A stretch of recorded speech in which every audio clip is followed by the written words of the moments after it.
Hey guys, hey everybody, hi internet. Welcome to or welcome back to my channel. My name is Allie K. Campbell and the K stands for kinda toxic. My friend Ariel came up with that one for me. She's a Leo. And it's the perfect fake middle name for this particular video because this particular video is all about dating someone with ADHD, which a lot of the time can come off as toxic habits, toxic behaviors, or just like toxic people. That's not always the case. Suckle your beat belts, my friend. This one is gonna get capital R real.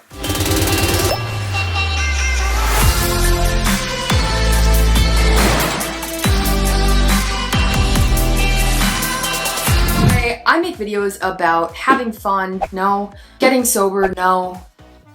Getting real, having fun, and living sober. I'm a queer nerd. I'm gay and I have ADHD. So a lot of my videos are about that stuff too, like today. In this video, you will get the best tips for dating someone with ADHD if you have decided that is the kind of life you want to lead. And whether you're dating someone with ADHD, lucky, or you yourself are someone with ADHD, like this guy, these ADHD dating tips are well worth the probably 11 minutes that it will take you to watch the video. All the way through, that is. You can't blame me for wanting us all to finish. While I've suffered enough dating snafus to create a queer Netflix dramedy miniseries, probably some like horror themes in there too. Definitely like psychological thriller vibes as well. Despite my many years of dating as somebody with ADHD, I didn't want this video to be all my opinions. I wanted to get a good idea of what these experiences are like for other people with ADHD, what they thought about this. We are not a monolith. The different symptoms of ADHD come up differently for different individuals. Apparently different is the only word I know. Not to mention, I have access to an absolutely incredible group of ADHD people at my fingertips. Literally my fingertips, because they're on the internet. And keyboards. So during one of our ADHD co-working sessions, one of our live streams, I went to my friends, my coworkers, and I said, y'all, what are some dating tips? What would someone need to know about dating someone with ADHD? And they delivered so many responses. I actually like sifted through all of them and then categorized them and then came up with the 22 tips from those suggestions and responses. I'm just realizing now how unnecessarily overcomplicated that process was. But I digress. Also asked two people who had previously dated people with ADHD who are neurotypical for their experience, strength, and hope. But the only response I got was, do you want me to be brutally honest? And now we don't talk anymore. We're starting from number 22 because who doesn't love a countdown? Number 22, validate that ADHD is a real thing. You can't really practice any of the other 21 tips if you're one of those very unique people who believe the very silly myth that ADHD is not a real condition. I mean, Google it. 21. And while you're on Google, do tip number 21 as well. Conduct some research. Do your research on ADHD. Figure out what this is about or what it could be about. My suggestion is to look up an equal amount of information that is clinical, meaning like what goes down in the ADHD brain from like a biophysical standpoint, I guess the word is, and alongside info that is based on people's lived experiences. Actual people with actual ADHD, you need to have both of those pieces to get a fuller picture. Number 20, do not use someone's ADHD against them. It's very possible that some manifestation of this person's ADHD is the reason you're upset with them. I will not take that away from you. That's understandable and it's okay, I get it. But what isn't okay is using the way it shows up for somebody as ammo to express your hurt. There are easier, softer ways, my friends. Which is why number 19 is communication is key. Learn how your ADHD partner or to-be partner communicates. Learn how you communicate. Then communicate accordingly. Healthy communication is a foundation of any dating relationship, any relationship actually. But because of the often misconstrued feelings and behaviors of people with ADHD. I mean, there's this whole part of the internet that is just comparing narcissists to ADHD because it's so easy to mistake ADHD behaviors with narcissistic behaviors. Again, the full picture isn't there until you take intent into account. Communication is huge, y'all. Don't assume anything. Ask. Most ADHD people very much value clear-cut communication, especially if they are also autistic. It's like, we'll just straight up tell you, this is what I meant when I said I can't make it to your birthday party because I haven't showered in 3 days. I don't know. That didn't really ever happen to me, I don't think. Number 18. Be prepared to have some fun. Most people with ADHD, part of what they're driven by is novelty. That means we're probably more likely to suggest and explore new things with you, not to mention we'll be probably more open to doing things that you want to try. If you're into some weird shit, like your ADHD partner or to-be partner is the best person to bring that up with. We have fun with that kind of thing. We like exciting, stimulating things. Number 17, we're kids at heart. But that is the only place, which I'll get to later, but let's stick with this. We are kids at heart, which is kind of funny because so many people think that ADHD is just like a kid condition. Like, that doesn't make any sense. Kids grow up to be adults and they're still the same, whatever. But most of us are the types that like are naturally creative, spontaneous, and like to have fun. We like to play in our world. Try not to be like super stuffy all the time and like have fun with us. Number 16, remember that ADHD is largely reward driven. Our brains are on a constant hunt for dopamine, aka stimulation. So if we're hanging out with you and we're scrolling through our phone instead of being present, brains might not be finding the current circumstances stimulating. That's not that we don't find it. Brain is saying something like, hey, do something else. It's very possible that your ADHD partner is scrolling through their phone as they're having a conversation with you, and they are being their version of present because they're getting the stimulation that they need from the phone, however they're doing it. And this isn't across the board. This is just what one person mentioned in the live stream. It'd be like a really great time to be like, hey, wanna cook a new meal together? Wanna go for a walk outside? Wanna like have a thumb war? Not saying that you have to entertain us by any means, but it can't hurt to add a little bit of stimulation to turn this bad boy on again. This pimple is bothering me. I have to put a star on it. There we go. She's a star.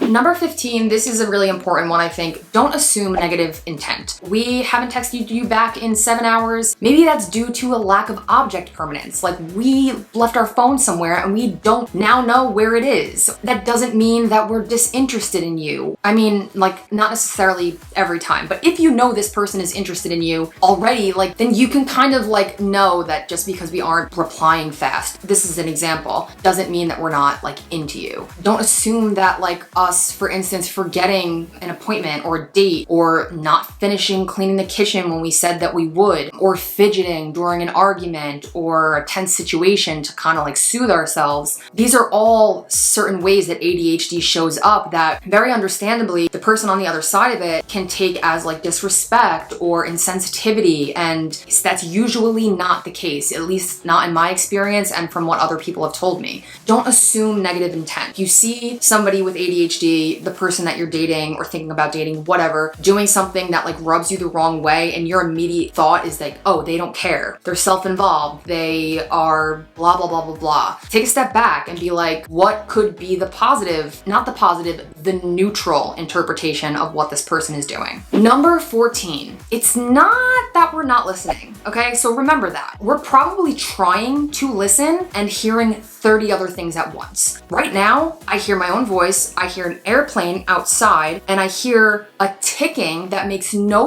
sense because I don't have a clock. But I think it's my cat's water dish because I don't have any water in it, or I don't have enough water in it, and it stops making that ticking noise when I put the water in it, which I haven't done yet today, but I've been thinking about all day, which is something very likely to enter my head when we're having a conversation, a very serious one, about the depth of our relationship. I can't hear what you're saying because the water dripping phantom clock is ticking, dripping so loud. Do you hear it? Sensory stuff is a bitch is basically what I'm trying to say. Being in the ADHD brain is having like 35 different televisions on at once with all different channels and a remote that doesn't work. We also just like sometimes we have a slow comprehension time. So if we're staring blankly at you, it's not because we didn't necessarily listen to what you were saying. It might just be because it's taking us a little more time than the average person to put it all together. But we're trying. Most of the time, we are trying, especially if we're somebody who is like actually in treatment for our ADHD. We are doing our best. Number 13, take notes. This is mostly a joke about when we're telling stories because they'll go in 50 different directions, kind of like my cat water story. But I actually do find this a kind of practical tip. Then again, somebody who doesn't have ADHD probably doesn't need to take notes while listening to a story. Number 12, we might be late and it is our responsibility to do our best to not be. Fully taking accountability for that fact. But also, it would be nice for our partner to be like flexible with that and flexible with time. And remember, it does not mean we don't care about you if we're late for something. It probably means that we just got caught in a loop of time blindness. Perhaps we severely under or overestimated the amount of time it would take us to get ready for whatever it is. Number 11, there might be some swings in libido, like up here and down here for a little bit or a long bit, or but having a gnat problem. Just go with it. I mean, like, sex stuff is awkward and tough to deal with in any relationship, but again, go back to communication, like express your needs, you have that right, and allow your partner to do the same. 10, create a shared calendar. I loved this tip from one of the people in my co-working sessions. This is so practical because it will help us to not be late for things. We'll be getting notifications at the same time. So that's really, really nice. Reminders go a long way. I realize that that's probably something you would only do with somebody that you're like in a semi-serious relationship with, but it's definitely still a worthy tip to keep in mind. Number 9, understand that people with ADHD might be more likely to interpret something you said, something you did, as rejection of some sort, which kind of makes sense considering we've grown up in a world where our literal way of thinking and being has been largely rejected. Try and have some empathy for that alone. Try and be mindful of wording and behaviors that might be interpreted that way. It is the responsibility of the ADHD person to express that, to say, hey, when you say this or when you do this, I feel rejected. But I shouldn't have to tell you to do your best to be kind and mindful and say what you mean and mean what you say and be willing to elaborate on that when somebody asks you for more information. Number 8, ADHD presents differently for everyone. Keep that in mind. You know the saying, one man's fleeting attention span is another man's auditory sensory issues. That's not the saying. But what one ADHD person struggles with might not be the same as the next. So if you know a friend that had ADHD back in college, who actually had it, wasn't just taking Adderall to get an essay done, and the way that your partner's ADHD is showing up is not anything like this other person's, that doesn't mean your partner or your friend is any less ADHD. It just means it presented for them differently. Number 7, do not give a shit for being on meds. Please, if we could function without them, we would. Many of us do. Also, don't give a shit for not taking meds, for choosing not to, even if they could be helpful. People have their reasons for not wanting to take ADHD medications, and people have their reasons for wanting to take ADHD medications. No matter what, they are valid. You have to respect that. Number 6, remember that sudden changes to plans can cause a ton of anxiety for us, especially when it's something that's already kind of a regular occurrence, like a regular structured thing. And that might sound weird because it's like, oh, doesn't your brain thrive on chaos and spontaneity? Like, yes, in a way, but also we most of the time can't function very well without structure. So when things we anticipated being one way suddenly change, we might freak out a little bit and not know how to handle it appropriately. I've gotten into a lot of trouble with this one in the past. So it's okay that things change, but just again, be mindful, be compassionate, be understanding, be aware that this might cause kind of an upheaval in us. Number 5.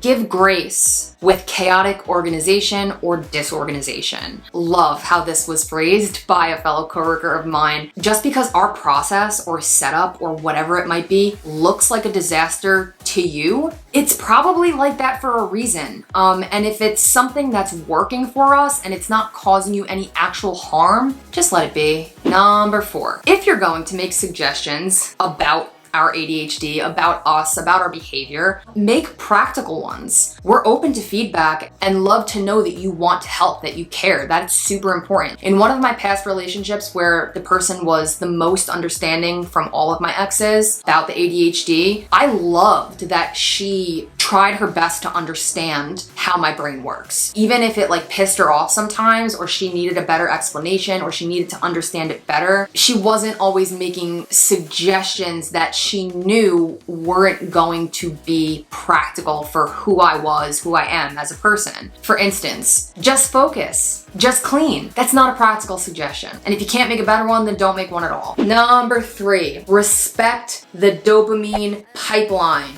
Dopamine is responsible for motivation, not just for people with ADHD, for all of us.